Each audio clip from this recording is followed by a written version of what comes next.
Welcome back, everyone, to Arsenal Pass Time in the Round, episode 29. Today, we're joined by one of the most recognizable faces in Flesh and Blood content creation, someone who actually recently reached over 10,000 subscribers on the YouTube channel, a channel that is not only dedicated to Flesh and Blood, but many other TCGs as well. You might recognize him from the North American calling coverage as one of the casters alongside Tan and Grace and Damn Armada. It's Red Zone Rogue, aka Kellen Charles. I almost said Keelan after we literally just talked about it. But anyway, how you doing, man? Thanks for joining us. I am good. Thank you for the robust intro. How are you gentlemen doing today? Very good. Very good. Good. Yeah. My head's a bit cold, but other than that, I'm doing well. Yeah, it's awesome to have you on, Cal. In terms of like content creation, you're kind of like one of the first content creators for Flesh and Blood, right? Like you were in there early. You've been making a lot of content. Obviously, a lot of people, as Brendan said, have seen you throughout the calling season. I know you. I think you played in the last calling, right? Like you casted the first three, and then you actually played in the last calling. So I did both. Right. And by the way, the guys in coverage called that LSV privilege. They said I had LSV privilege because I was able to play in, scrub out, and then do casting, which was great. It was actually funny. I went and just said hi to all the guys on the coverage team, and they were like, they pulled me aside and they were like, "Hey, don't take this the wrong way, but if you scrub out, you want to come do coverage?" And I was like, "Yeah, yeah, I do." And so I went like I started off strong. I went like what 3-2-1 drop. So I was like, "Yeah, let's do coverage for day 2." Yeah, which is awesome because I got to do the finals for nationals, which was amazing. Right. Yeah. And you kind of stepped in for Tannen, who was having a bit of a tough weekend, right, on the old voice box. Oh yeah, his voice was completely wrecked. Yeah. Like he sounded like a raspy old man for most of it. So yeah. Finally sounds the way he looks, right? So let's talk about your channel's pretty interesting, right? There's a lot of fab kind of native channels that have popped up, obviously with the creation and growth of Flesh and Blood, but that is not necessarily your origin story. So you started a bit before Flesh and Blood, from what I understand. I actually remember, I think I watched a couple of your videos on Force of Will, but how would you describe the Red Zone Rogue YouTube channel? Basically, that's actually a harder question than it sounds like. I basically talk about whatever card games that I'm passionate about. That's basically what it boils down to. Flesh and Blood is my favorite card game, and so that's why it gets so much airtime. I love Flesh and Blood. I think it's the best card game out there right now in terms of many different things. I love the lore, love the art, I love the gameplay, I love the company behind it. But really, any game that I like, that I'm passionate about, is fair to talk about on my channel, and that includes old dead card games. It includes current card games. Yeah, and basically, you were totally right. I did start out as a Force of Will channel, and that was mostly just because I saw an opening. Like there wasn't a lot of other Force of Will channels. I liked the gameplay, and I didn't want to be another Magic channel. I wanted to do something different, and I was kind of getting down on Force of Will, and so when Flesh and Blood came along, it was like the perfect thing that I was looking for. Right, it kind of like rejuvenated my interest for content creation and my passion for this kind of stuff. So I owe a lot to Flesh and Blood actually, but I guess that's the long and short of it. So I'll follow it up with 2 questions. How did you, in regards to TCGs, how did you get your start, and then ultimately how did you I wouldn't say make the transition because that's not the only thing you do know, but how did you find Flesh and Blood and kind of fall in love with it? Yeah, I'll try to make this quick because this is like a lifelong story. I've been playing card games for almost my entire life. I started with Magic in 1995. I started with 4th edition. I also played Fallen Empires, and those are the sets that I played when I started playing card games. And mostly it was because of the art. I really love the art. But then it transitioned into gameplay. My parents bought me the 4th edition Quick Start box set. It's like this garish yellow box. And yeah, I've been playing card games ever since. I played competitive Yu-Gi-Oh! I played competitive Magic. I used to play in the old Super Series and Junior Super Series for Magic. I did pretty well. I never like won, but I've gotten top 8 in Super Series before. And then college, I kind of dropped off of card games a bit, focused more on other things. That's when I met my my partner. And how I got back into card games and how I got into Flesh and Blood. So I was doing stuff about Force of Will for a little bit. I made my YouTube channel. My degree is actually in film, so I have a degree in cinema and film from the University of Oregon, and I just wanted to use my degree and just do something for fun. And I love card games, and Force of Will was one that was interesting to me at the time. And another Force of Will content creator, they're called the TCG Scrubs. They don't really do anything anymore, but they made a Flesh and Blood video in 2019, like right after Welcome to Wraith came out. And I watched it and I'm like, this looks awesome. This looks right up my alley. I commented on their video and they messaged me and they were like, hey man, you should reach out to them. They're really cool to content creators. And so I did. And took them a little while to get back to me because I guess I was really busy at the time. And Ian Kenderdine was the what content creator liaison or whatever you want to call it at the time, who's since become a pretty good friend of mine. And they ended up sending me a box of Alpha Welcome to Wraith, the hero decks, some play mats, and I was like immediately hooked. I loved the game from the start. So that's basically how I got into it. Right, like a little bit after Welcome to Wraith came out. Arcane Rising was the first set that I really dug into. I bought into Arcane Rising more than I've ever bought into any other card game, which says a lot. So yeah, that's huge. I remember you're talking about the yellow boxes of MTG. They changed to a nice green shortly after that. I always think that I started early. I think my first full set was Rav, but I played some Kamigawa. But Brendan, Brendan, you're a bit of a late adopter comparatively, right? Oh no, I saw it real early back in the old days of Core Set 2019. Oh yeah. Yep. I remember all of this stuff too because I played Magic throughout almost all of this, if not competitively, casually. So yeah.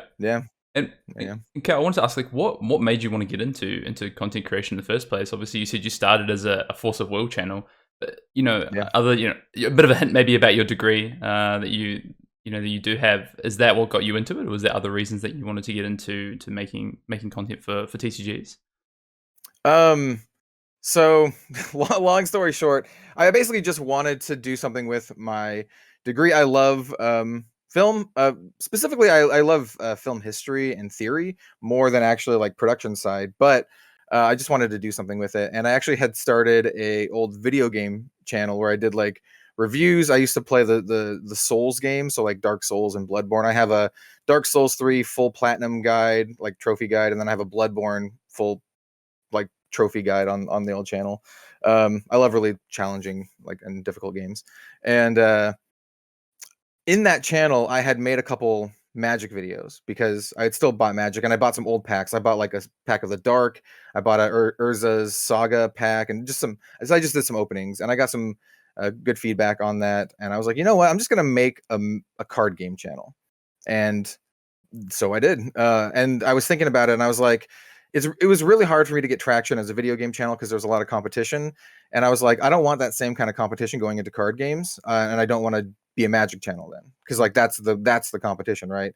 Like if you're Magic, and at the time like Pokemon and Yu-Gi-Oh, Pokemon was like a little bit less at the time, but still it's like I want to avoid those and pick something else. And I had just discovered Force of Will, so I was like, you know what, let's make it about this new game that I'm enjoying, and that's basically how it came to be. How that started. Yeah. I wanted to ask as well, the last 12 months have been pretty big for you. Obviously, massive growth in what you've been doing from a content side, but also you've been heavily involved with the Flesh and Blood scene, especially with the competitive scene in North America with the calling series. Just tell us a bit about what it's been like for you the last 12 months with, I mean, it's been a bit of a journey, right? It's been pretty exciting for you. Yeah, the last year has been pretty nuts, actually. It's almost like a dream scenario because at the beginning of the year, that's when I first came back into content creation in 2020, right? I'd taken a hiatus. I'd come back into content creation in 2020, and I had been slowly just kind of like doing it occasionally because I worked a full-time job. I worked in like retail management, so it was like a video a week or so. But at the beginning of the year, I just really kicked it up, and it paid off a lot. And I don't know. I mean, it's a combination of setting myself up to be successful, you know, if the game took off, and it did take off at the end of 2020, and also just I don't know, maybe like doing a variety of content, maybe some content that some other folks weren't doing, stuff outside of just box openings. I take a lot of inspiration from other content creators outside of the outside of the TCG sphere. There's a bunch of other content creators that I watch that don't talk about card games at all, and I've listened to their journeys, and I've got a lot of inspiration from that kind of stuff. And I wouldn't say that I'm like, directly copying them, but just like their philosophies on like community and the type of content they create really resonates with me, and so yeah. Influential. In your opinion, what is the hardest part about being a content creator? The hardest part is just doing it. I mean, honestly, that's easy to say, but it really is though. Like if you're working a full-time job and you want to do content takes a lot of time, especially if you want to make meaningful and like good content. And there's going to be a point where you have to make sacrifices. Like it's going to be like you have some free time. Like you're working, your 40-hour a week job, you have some free time, and you're either going to play that new game that you got, or you're just going to work on your content. And a lot of the times I was just be like, you know what, I'm not going to play that video game. I'm just going to work on my content because that's what I want to, do. I want to be successful in this. And so it was like that for a long time too. Like I went full time at the end of like, a few months ago, but before that it was like, work, come home, and then also work on the channel. So that's really the thing. Like, and you just got to get the reps in. It's going to be really hard for most people to just start off and be, amazing right out the gates, especially in a niche. So like we're in like two levels of niche, right? We're in TCGs, which is niche enough on YouTube, and then we're in like a niche card game among them. Not saying that Flesh and Blood isn't popular. It's what the fourth most popular now, which is amazing, but it's still like fairly niche as far as YouTube is concerned, right? Still growing. Yeah. What's the point? What is content creation? Like, what value does it bring to you? Why do you do it? Because obviously you said you went full time, so there's a monetary aspect there, which I doubt is your main motivator because you went through those. I'm sure a long period of time where that wasn't a thing. So why do you do it? I just love card games, man. I've been playing card games my whole life. I love talking about card games. A lot of the times I'm the person who like brings the new card games to everyone, and I'm like, yo, check out this card game. And they're like, fine, we'll play whatever with you.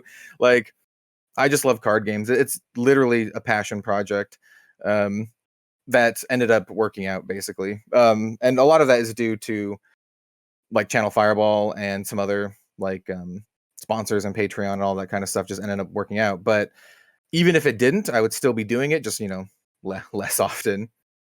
Yeah. So I'm gonna ask you a hard question. Yeah. 2021. We get 10,000 subscribers. We go full time. We're commentating massively publicized event, Flesh and Blood competitive events. We're on TV. We're famous. We're signing babies. What's the future of Red Zone Rogue? Oh man, the future. It's something I've thought a lot about. And this is another thing that I've looked at other people in the industry. Some people do coverage full time, like that's their full time job. Like Marshall Sutcliffe is one of like the one names that pop into my mind. I really like what Marshall does in terms of coverage and commentary, but that's a very like rare thing to be successful in that capacity and to do it full time. I would love to just be able to continue doing what I'm doing. I would love the channel to keep growing at the pace that it's growing. And honestly, I just want more people to play like these games that I love. So like, at the end of the day, my favorite type of comment, like seriously, my favorite type of comment is someone who says, "Hey, you got me into Flesh and Blood. Thank you." That's my favorite comment, because that means that my videos are actually reaching people and like they're taking heed and then trying the things out. So I would just like more of that and to get more people into the game. Yeah. All right, Kellen, you teed me up here. You said your favorite comment. What's your least favorite kind of comment? Honestly, I don't get a ton of negative comments. Damn, I wonder what that's like. The only ones, and they're not even that negative, but they're just like, I don't have time for them. Like, some people will write these essays. I just call them essays, man. Like, they'll write these giant essays about one little thing that I said in like a 20-minute video, and it wasn't even like the point of the video. It's just one little thing, and it's like that kind of stuff. And I know if I reply, they're gonna reply with another essay, and it's just gonna be like a huge thing. So those are my least favorite ones because I try to reply to all the comments. I read all of them. And I try to reply to all of them, if not most of them. But the essay comments, especially the ones that are like, I don't want to say negative, but they're like trying to say like, oh, Flesh and Blood is too expensive, or whatever. And I try to have a discussion, but that just ends up wasting like so much time. And the people who write the essays, the likelihood that the goal isn't to change their mind, but the likelihood that they see a different perspective after I write whatever back is very small. So I think it's a overall just waste of time. Yeah, So, the positive outweighs the negative. I mean, that's definitely been my experience. Is that like for us, for Arsenal Pass, we have an amazing community, and I know you have the same, right? You have people who are just fantastic supporters, and those are the people whose comments mean the most to you, right? Because they're the ones who are encouraging you, and they're the ones, like you say, that you reach, the ones that learn the game from you, or drop a comment after they won their first armory or things like that, and that's the really nice stuff to see. yeah, exactly. And like, being a content creator, it's easy to just, at some point you'll just see tons and tons of like positive comments, and you'll see like one negative comment, and it's really easy to let that one negative comment get to you, especially like if you starting early on. And I'll be honest, like when I first started doing content years ago, like it was easy to like let that one comment get to you. But I found just this is another easy thing to say but hard to do. Just kind of like ignore it. Like, ignore the one trash commenter, trash person, and try to focus on the good stuff. And yeah, I like that the ethos that you have about the approach to reactions and comments. yeah, it doesn't have to be like an echo chamber, right? People can have differing opinions, Of but course, there's a difference between difference between that and just being like rude or mean, or Yeah. Good discussion is good discussion, right? And especially like I'm sure you're just like us. You want your videos often to raise discussion, especially when it's about important things or things that you think or feel are important for your community. Those are the things that you want to discuss. There's other things that aren't really discussions. yeah. Cal, I wanted to ask. So, in terms of they were just talked about, I guess, the YouTube side for you and the content creation side, but there's another side that's been really big for you in the past 12 months, and that's the casting side, right? So you ended up casting all the callings in the end, I think, because I bar missed one, Cincinnati. Yeah, I missed Cincinnati, but did all the rest, right? So is that something that you're going to continue to do in the future? Is it something that you want to be a part of, the casting side of Flesh and Blood? Yeah, I mean, I've already talked to the guys at Channel Fireball, and the next time that coverage comes around, I'm very, very likely going to be doing it. I've had a lot of fun doing it too. It's been a good challenge for me because I was pretty green going into the first one. I had done a little bit of coverage before, but nothing to that scale. And then just learning from my peers, especially Tannen. Tannen's fantastic. It's just been a great experience overall, and I'm actually really, really looking forward to doing more in 2022, especially for the competitive season, man. Like, even though I'm not like a competitive player, I'm like just as excited, or like if not more excited, for the new season, because I get to see like all of these places that I might be traveling to, and all of the cool events. I have no idea how they're going to handle the pro tour, if we're going to do it in person, like coverage in person, or if we're going to do like telecasting or something. So a lot of interesting stuff that could happen in 2022. I'm really, really looking forward to it. Dropping some secrets there at the telecasting. Where are we doing this? So I'm gonna break the 12th wall here. So tell us something about casting that nobody really knows, right? Something that you've learned from being behind the scenes in the booth. What's something about casting that nobody realizes, nobody knows about? One thing that I learned about casting that I actually didn't know going into it is that, I don't think this is true for all of them, but this is definitely true for how Channel Fireball does it, and it's something that Tannen was very familiar with as well, even though this was like his first time working with Channel Fireball, I think, was that each caster has a role. So there's usually a play-by-play person and then a expert person. And so the expert person is that's their job to say why the plays are good or the potential outcomes of the plays, or that kind of stuff. And the play-by-play person's job is just to keep talking, to ask questions that would be relevant, and to basically play the role of the audience but narrate as well. And I kind of didn't realize that, which is good, because if you're watching casters who do it well, you won't realize that. It just comes off as like two people talking. So that's something that I found like very, very interesting. It was tough for me because they had me swap like between the two roles when I started. So like if I was casting with Tannen was the play-by-play, and then I was the expert.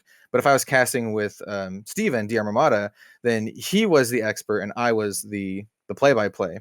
So it was tricky swapping between the two roles, which is maybe a little bit why my first go around it, like in Vegas, was, I don't say I felt less confident in it, but it was easier the other ones that I did basically after I had done that for the first time and experienced that for the first time, because it's not something you can really practice for, right? I mean, you can just talk to yourself, but it's different being live, Yeah.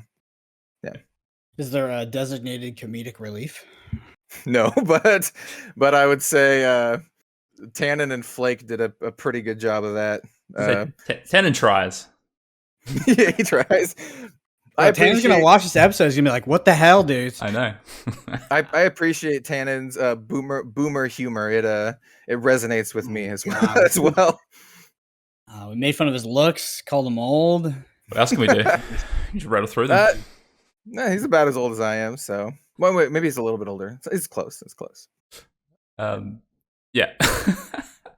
What about Flesh and Blood? So, talked about the content side, talked about you and the casting side. That's exciting. Obviously, you're very excited for what 2022 holds.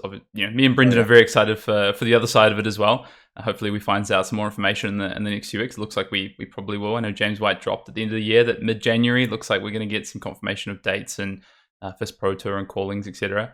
What about the game itself? I want to know, what are some of your favorite things about the game of Flesh and Blood? Like, what is it that first of all hooks you, and what's the things that keep you coming back to play? Because you don't just make content and cast. You play this game, and you play this game quite a bit. So tell us, what is it that keeps you coming back? So like what hooked me initially was, I mean, the art and the overall like aesthetics and feel of the game really made me want to, to be a part of it. It was like, I want to play this. I want to try it out. And then when I played it, I actually played it with my partner, Robin. She's not, she likes games, right? She likes board games. She likes some video games like, Animal Crossing and stuff, but she's not really a competitive player, especially not a competitive card player. But she actually liked the game. In fact, she beat me in our first game that we ever played. I was playing Katsu. She played Dorinthia because she was just like, I want to play the cool lady. I'll be honest, I didn't really understand how Katsu worked at the time, and I was like, why do I want to attack with these stupid one attack things? Your sword is hitting for way more. But after a while, you realize that it's either guaranteed damage or you're forcing a card out of your opponent's hand to block something, which doesn't feel great, blocking a Kadachi. But it was that we had fun, even though we weren't like super knowledgeable about it. And it was a game that, after we played once, I was like, do you want to, play a couple more times? Because like, this is something I usually ask her when I get new games. I'm like, hey, you want to test this game with me so I can play it and, give a proper opinion on it. But a lot of the times we just play one game and she's like, okay, I'm done. For Flesh and Blood, we played a couple games, which was a really good sign. And I just love the gameplay. Like it's very, very unique. I've played so many card games. Flesh and Blood is a pretty unique system. It reminds me of some other card games, not system wise, but some aspects of it. But I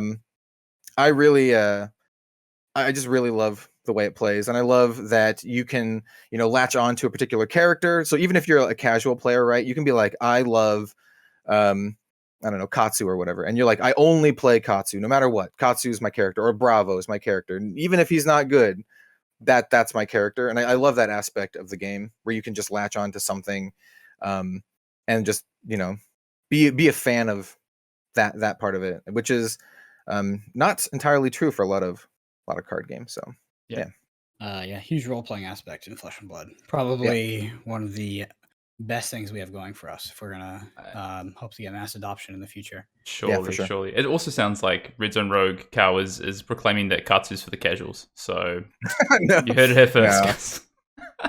Not at all. What is your favorite hero then? What is your favorite hero or class? I think I have an idea, but tell us about it. Why is it your favorite hero and class? And does it have anything to do with art? Can we guess? So- Wait, can we guess first? You can guess, yeah. You can There's guess. actually two answers I would accept. I mean, I think I know because I'm looking at your screen. I mean, Oh yeah. Well, okay. So Viscerai's off the table is one of them, but I'm gonna say Azalea. yeah, I do really like Azalea. Azalea I and know how Viscerai. to pick them. Yeah. So I like Azalea. I play Lexi these days because Lexi is actually decent. And it doesn't feel bad. Playing Azalea kind of feels bad. I really like Viscerai too. I love, especially these days, I love how versatile he is. You can do like this mid-range stuff. You can go OTK in like Blitz. You can play multiple different ways with him as well. I really like Viscerai, and I really like that he does different things than the other rune blades as well. So I like that quite a bit, and I love the flavor behind Ranger. I mean, honestly, for Ranger, it's a little, how do I put it? My first spoiler card for Flesh and Blood was an Arcane Rising, and it was an Azalea specialization, right? It was Which Knock the one? Death Whistle. Mhm. And so Nice. I had that connection just right off the bat. Like I got to see Azalea before like anyone else got to see Azalea because they showed me the art for the character, and they actually showed me Death Dealer and some arrows, so I understood how Knock the Death Whistle worked. And that immediately was an attraction. I was like, oh, this is really cool. I love the flavor of setting up your arrow and firing it off and that kind of stuff. And then since then, LSS has given me a Ranger card in every single Every set time. to spoil, except for Monarch, which there's no Rangers in Monarch. And in Aria, I got to spoil 2 Ranger cards. So I have not requested them. They've just given me them, except for Aria. James actually asked me who my favorite class was, and I said, apologize for my dog barking, by the way. That's okay. Oh, good. Yeah. Which one did they give you for Everfest? Everfest? Mhm. I don't know what I have for Everfest. Yeah, what are you trying to do, Brendan? I do know my spoiler is on Wednesday. So it's on Nice. the 26th, I think. And I know they're giving me something else. And I don't know if I can talk about that. You I get to- definitely can't. This is Brendan. So yeah, I got something on Wednesday, and then I got something on Saturday as well. Nice. So- Yeah. It's probably going to be, I mean, honestly, I would not be surprised if they gave me another Ranger card. This one they didn't ask me. So Oh, I wouldn't be- they usually ask you what you want? in Aria, James asked me. He was like, what's your favorite? Brendan, how do we Dang. get to that? We gotta get to that, man. I got to be one of those YouTubers. Speak of this, that reminds me because you are a YouTuber now. You're full time, Yeah. right? It's a full time YouTuber. There's this thing going on where YouTube boxing. So these YouTubers will get together and box each other. I just got a text from this Tannen Grace guy, and he said, "Hey, who's that guy calling me old? Can we set something up over here?" I mean, I am bigger. I'm bigger than Tannen, Yeah, so might not be the same I don't one. know, man. God, dude, Tannen's just gonna watch this and be dying. Tannen, I do have to say, for those who don't realize, Tannen is an excellent guy. I consider him a really good friend. So, Yeah, We love that for sure. That's crazy though that they ask you what you want. I actually got I got a really, really cool one back in Tales of Aria. I got this card, Invigorate. It's yeah, kind of sucked. Better than you thought it was, though. Better than you thought it was. Yeah, better than I thought it was. God, I thought it was like Foresight, right? Whatever that was in Arcane Rising, basically. But, the one yeah. that lets you opt or something If like you play that. from your arsenal, yeah. No. This one is like highly pickable in draft, Brendan. This is a very good limited card. So, Yeah, I actually lost to that card in the final, or no, not in the finals, in the your camera match. quarterfinals Yeah. of a calling. So they got me. It's karma. We've had Runeblade cards a lot. We had old time last time. I'm hoping for like we've always had like I feel like Brendan, we've had like fringe majestics. I feel like this time we're gonna get something that's gonna be like really, really impactful. Yeah, I'm excited for it. Definitely that Kano piece, baby. It's coming.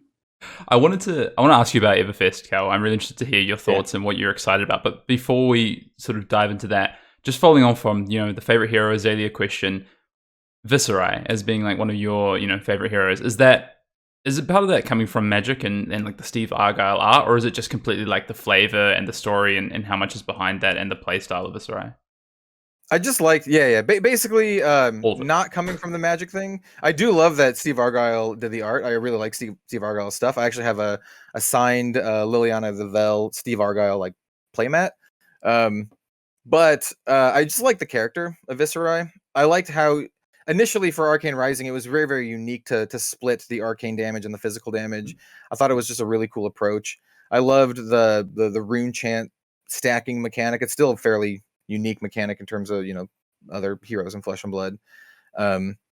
He's just pretty cool character. Yep. He's like this really powerful character. Like in the lore, he's like this really powerful character, but he's also like subjugated to the Demonastery, and I don't know. I like the complicated characters like that because like it's the kind of character that some people can be like, oh, he's a bad guy, and some people can be like, no, he's not, which is I think which makes for a really good character. Yeah. So, Everfest, only a few weeks away now from previews and then releases the week after that. I got a few questions for you about Everfest. But first of all, like, what are you hoping for from Everfest? Like, what is it that you want Everfest to deliver into the world of Flesh and Blood, into the world of Wraith for, the next few months and Constructed for Blitz and Class Constructed and UPF even? Like, what are you looking for? What are you hoping for? I mean, the easy answer, like, just to make it succinct, would be like a Crucible 2, where it adds just a ton of stuff for stuff that already exists. Maybe more so than that, though. I would love to see underpowered characters and classes get a lot of love. One of the things I'm really hoping for are like specializations for specific characters, if not all of them. So like for Azalea or for Dash or Datadol or Kasai or whatever, like specializations that are really good that will elevate those characters and make them better, but without breaking any other characters. I would love to see something like that. I would love things to shift a lot, just to add more variety into like both casual and competitive play, to just give people more options. Some like stuff that personally like I just think would be fun would just be more like multiplayer mechanics, because I've been playing more multiplayer formats lately. I think that would just be fun in general. I'm just really excited for Everfest, honestly. I'm really excited for it.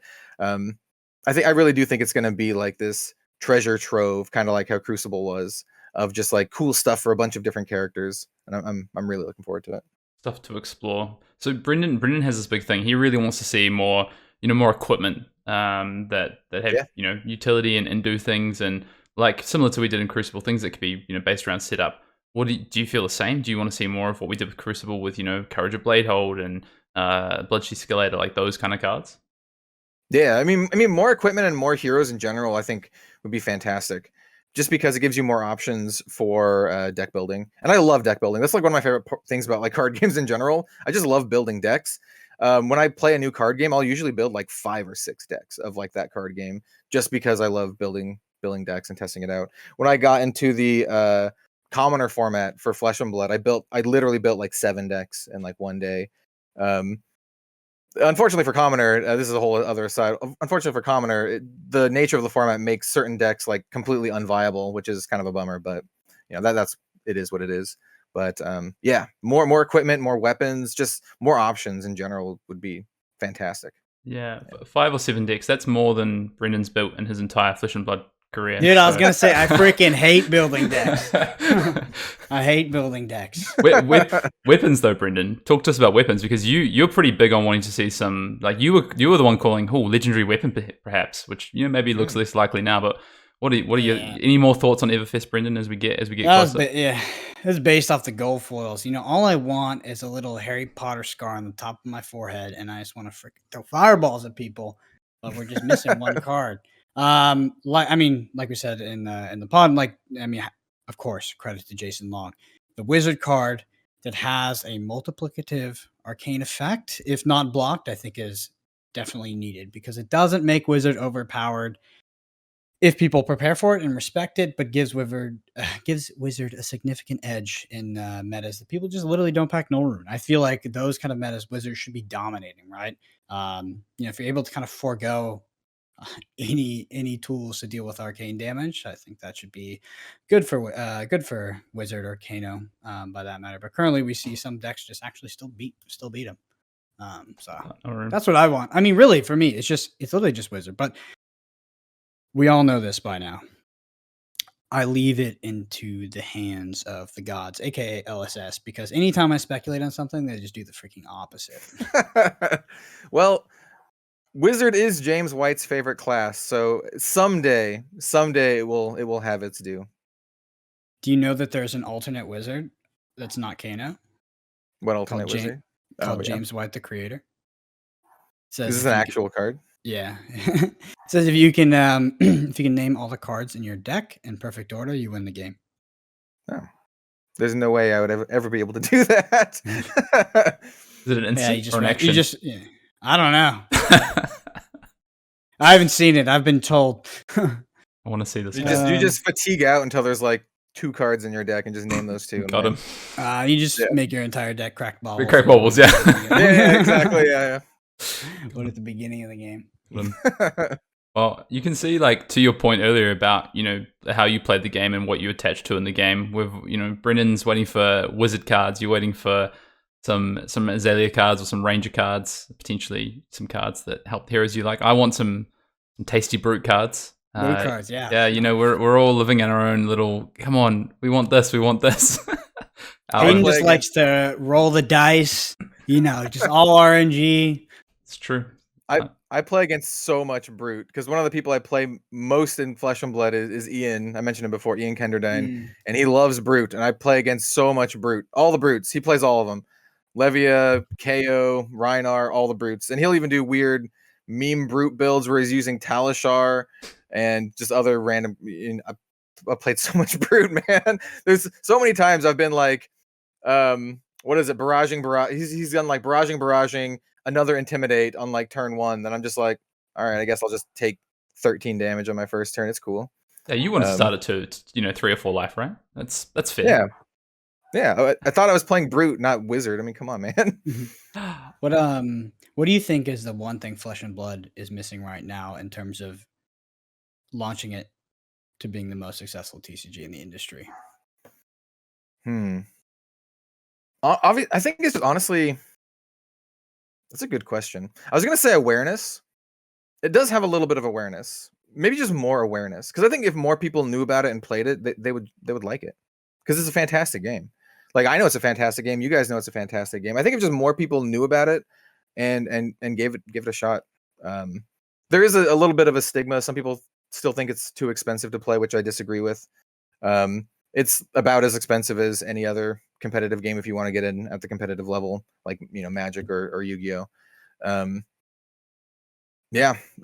think that's really what it boils down to. Some people are doing the good work, like Brian at Tulane Community College, but I think more people talking about it, more people just playing it at the local game store and all that kind of stuff would do so much for the game.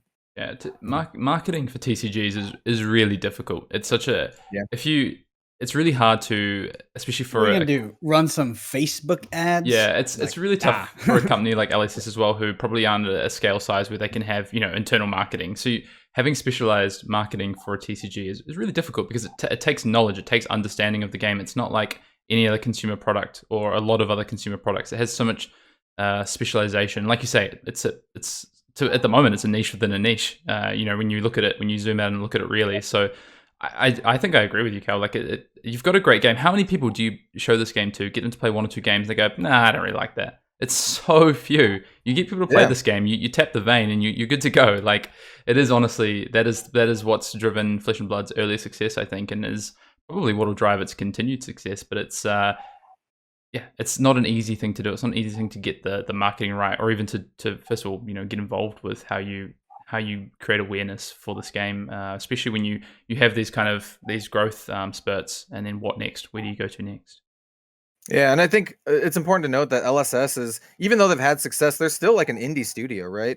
Like all of the other big games, Magic, Pokemon, Yu-Gi-Oh, have these massive corporations behind them. You know, Wizards of Hasbro Yeah. and the Pokemon Company, and it's just little LSS, in New Zealand doing their thing. They don't have like these massive corporations behind them, so just more awareness, I think. Yeah.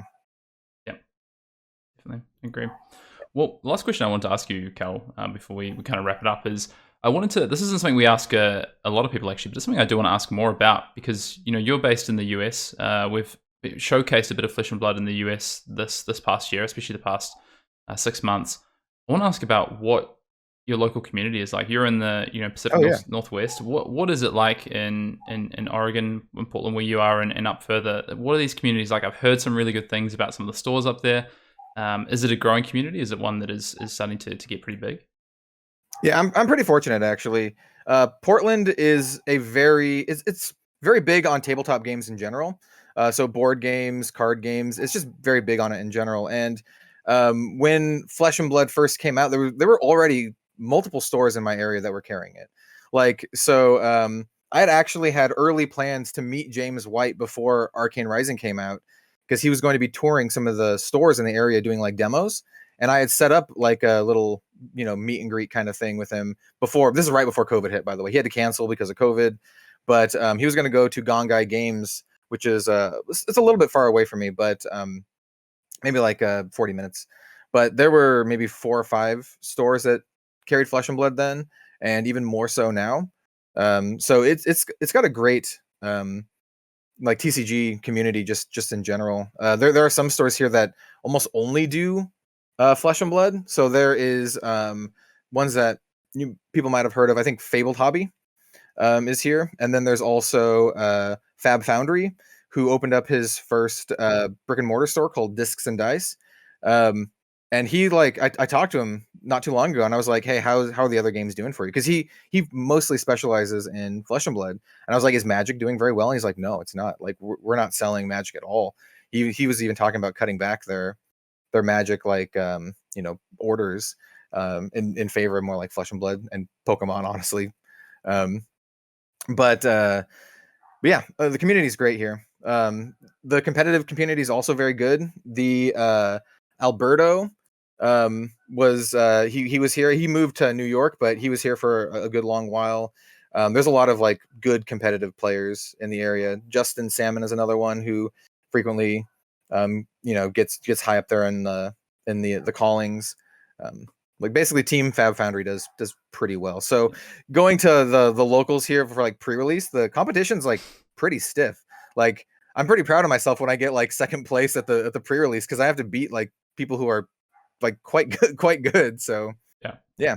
That's awesome. Shout out to Alberto. I've known me and Alberto have known of each other for a long time, but we actually played at the Orlando Calling for the first time and met and had a good catch up and chat, which is awesome. But we've been in like Flesh and Blood like groups and messenger groups for so long together because of the online leagues back at Arcane Rising back at the start of COVID. So it was awesome to finally meet Alberto, and also I met Travis at the Calling as well, Fab Foundry. So that was awesome to meet these people and put faces to names. My experience of going to game stores and you say like Pacific Northwest is fantastic. I mean, when we went to Seattle, for instance, like on our list of places to go was like, we're going to go to Mox Boarding House. Like that's like go to the Mox Cafe. Like that is on our list of things to do. So it's such a cool, it's like a different world for game stores up in your area and north. It's pretty awesome. I think it's a different experience. It's experiential when you go into these stores, and it makes you feel welcome. And it's not something you get all over the place, unfortunately. Yeah. I agree with that like 100% because I've lived in other places too where there's basically like no LGSs. Like we have a wealth of them here, and they're great. Like you mentioned, Mox Boarding House. There's the one up in Washington, but they opened up one here in Portland not too long ago. So there's like one of them down here too. So it's fantastic. It's pretty. Yeah. Cool. Well, Cal, thank you so much for coming on. Brendan, I'm going to throw it to you. Any last things to add before we let Cal plug Red Zone Rogue and tell us about anything that's upcoming for the channel?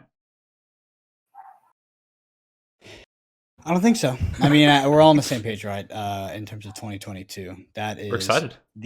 It's the year of Flesh and Blood. We have to, like, we talk yeah. about Flesh and Blood's growth, its exposure. It's almost lived its entire existence during COVID. So, not saying that 2022 isn't going to be COVID, but it's due for a breakout, right? It's due for kind of a mass adoption breakout. We have the 2022 Pro Tour. We have so many things going for us after after all the groundwork that's been laid. So I think that it's going to be a big year, and we're all very, very excited for it. With that said, let's get some shilling. Yeah. Yeah. So, basically you can find me everywhere at Red Zone Rogue. So Twitter, Facebook, Instagram, all at Red Zone Rogue, youtube.com/Red Zone Rogue. Got to get that branding, all uniform Red Zone Rogue everywhere. Love it. I do content for Channel Fireball. And you can find me in all those places. Awesome. Well, thank you. Oh, go ahead. Sorry. Go ahead. It's your shill. You tell him to shut up. Yeah, shut up now. I'm not done. I mostly talk about Flesh and Blood, but I talk about some other card games too. There's about 6 games that I'm interested in, but Flesh and Blood's my main game. So if you come onto my channel, you'll mostly see Flesh and Blood, probably like 80%. But yeah, thank you for inviting me on. By the way, it was a fun chat with you guys. Thank you for coming. Yeah, thank you for coming. And we're all going to see each other in 2022, which is going to be crazy. Hayden's doing another 20-hour flight. Super excited, right? Probably. Probably. At some point, probably. But yeah, thanks so much for coming on. And I hope you all enjoyed listening. We'll see you in the next video. See you later.